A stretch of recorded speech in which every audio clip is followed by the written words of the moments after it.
पवित्र और चमत्कारिक मेहंदीपुर बालाजी महाराज की संपूर्ण कथा और उनकी महिमा आज हम आपको बताते हैं वो क्या है।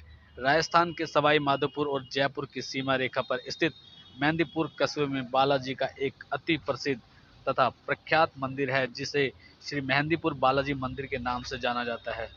भूत प्रेत आदि ऊपरी बाधाओं के निवारण हेतु यहाँ आने वाले लोगों का तांता लगा रहता है। तंत्र मंत्रादि ऊपरी शक्तियों से ग्रसित व्यक्ति भी यहाँ पर बिना दवा और तंत्र मंत्र के स्वस्थ होकर लौटते हैं। संपूर्ण भारत से आने वाले लगभग 1000 रोगी और उनके स्वजन यहाँ नित्य ही डेरा डाले रहते हैं।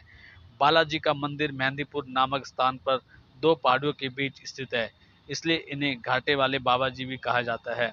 इस मंदिर में स्थित बजरंगबली की बाल रूप मूर्ति किसी कलाकार से ने नहीं बनाई, बल्कि वह स्वयंभू यह मूर्ति पहाड़ के अखंड भाग के रूप में मंदिर की पिछली दीवार का कार्य भी करती है। इस मूर्ति को प्रधान मानते हुए बाकी मंदिर का निर्माण कराया गया है। इस मूर्ति के सीने के बाईं तरफ एक अत्यंत सूक्ष्म छिद्र है, जिसे पवित्र जल की धारा निरंतर बह रही है। यह जल बालाजी के चरणों तले स्थित एक कुंड में एकत्र होता रहता है, जिसे भक्तजन चरणामृत के रूप में अपने साथ ले जाते हैं। यह मूर्ति लगभग 1000 वर्ष प्राचीन है, किंतु मंदिर का निर्माण इसी सदी में कराया गया है।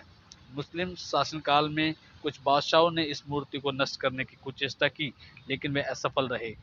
वे इसे जितना खुदवाते गए, मूर्ति की जड़ उतनी ही गहरी होती चली गई। थक हार कर उन्हें अपना ये कुप्रयास छोड़ना पड़ा। ब्रिटिश शासन के दौरान सन 1910 में बालाजी ने अपना सैकड़ों वर्ष पुराना चोला स्वतः ही त्याग दिया। भक्तजन इस चोले को लेकर सीमावर्ती मंडावर रेलवे स्टेशन पहुंचे, जहां से उन्हें चोले को गंगा में प्रवाहित करने जाना था। ब्रिटिश स्टेशन मास्टर ने चोले को निःशुल्क ले जाने से रोका और उसका वजन कराने लगा, लेकिन चमत्कारी चोला कभी मन भर हो जाता और कभी 2 मन कम हो जाता।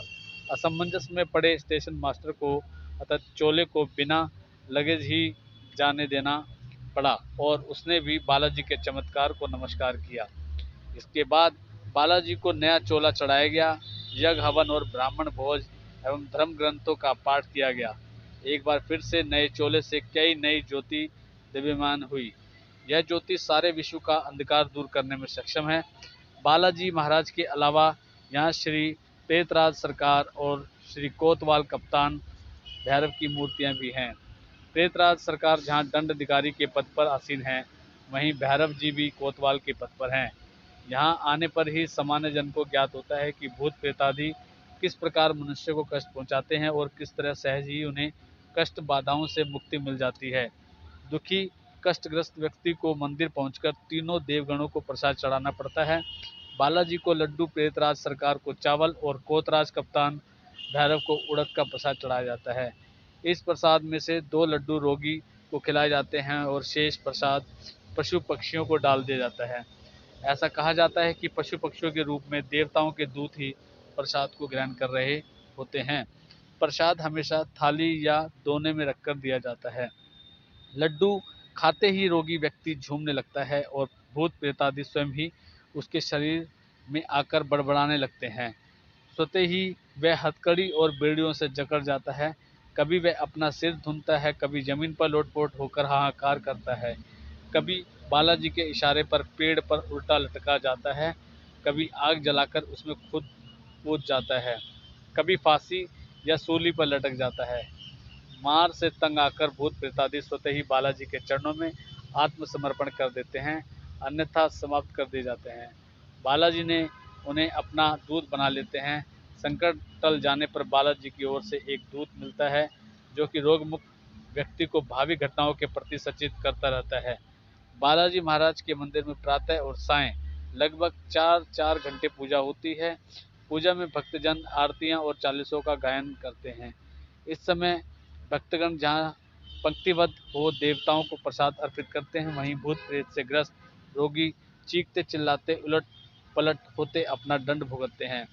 बालाजी मंदिर में प्रेतराज सरकार दंडाधिकारी पद पर आसीन है।